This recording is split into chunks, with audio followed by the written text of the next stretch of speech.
And yet victims in Arlington cannot get a rape kit exam inside the county's borders, mainly because the nurses that administer them are unavailable. What will you do to improve services for victims and survivors of sexual violence in Arlington?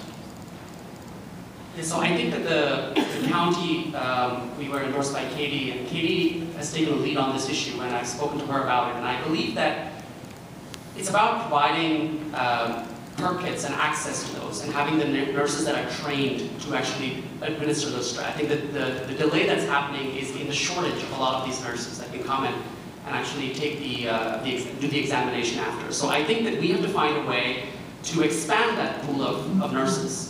Because if that's the bottleneck, let's work as a county with our regional partners to find effective ways where we actually have the availability of those nurses. So I believe it has to be an issue that's addressed in partnership with our hospitals, with the nurses, and actually finding a more effective way to make sure that it's unconscionable in my view that we don't have this in our place. And I think that just goes to say that we need to do more as a county.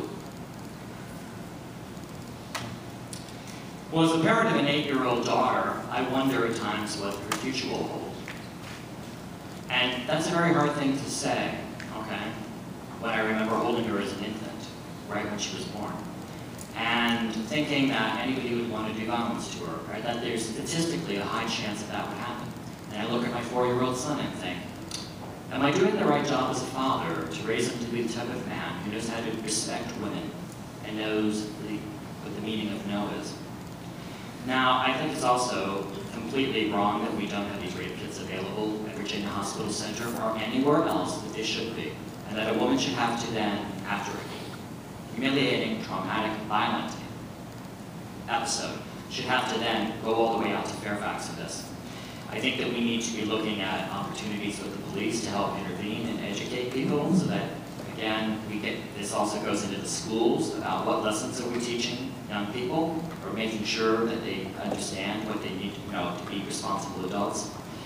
And I do want to draw your attention to something. Tomorrow night there is an event in Rosslyn at the Gateway Park. I believe it's tomorrow night, I think it starts around 7, called Take Back the Night, Rally Against Rape. I went to that a couple of years ago, and I just sat quietly and listened. I didn't ask to speak.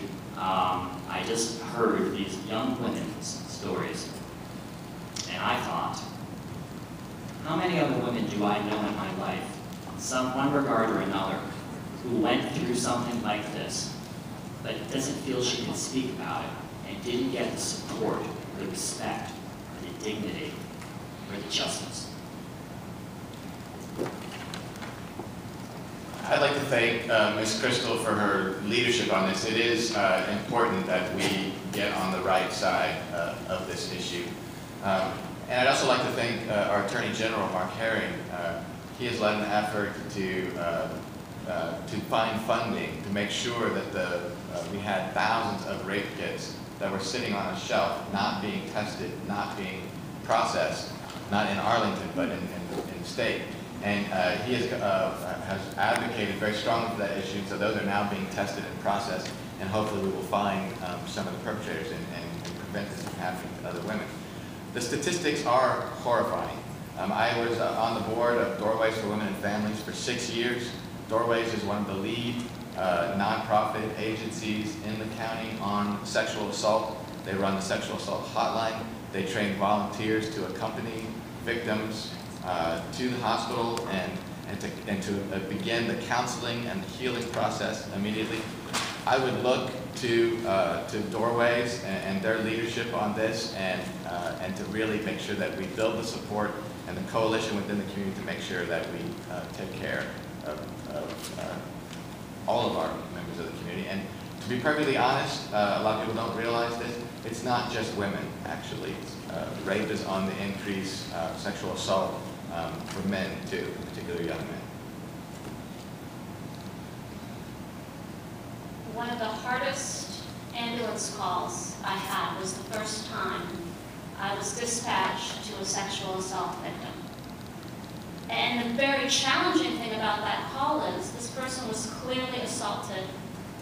Their partner was still in the home, and I don't know what type of partner this was exactly, but they were still in the home. And my number one goal was to get this individual in the back of the ambulance so I could get them away from the perpetrator and bring them to to a place where at least we can follow up and hopefully make them safe.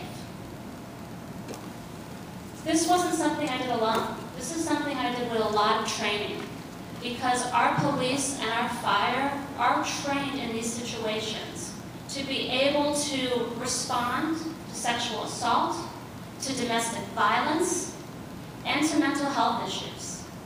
But this does take training, and we want to prevent this.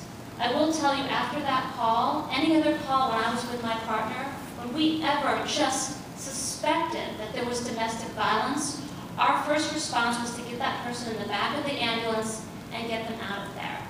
And that takes dedication, commitment, and training.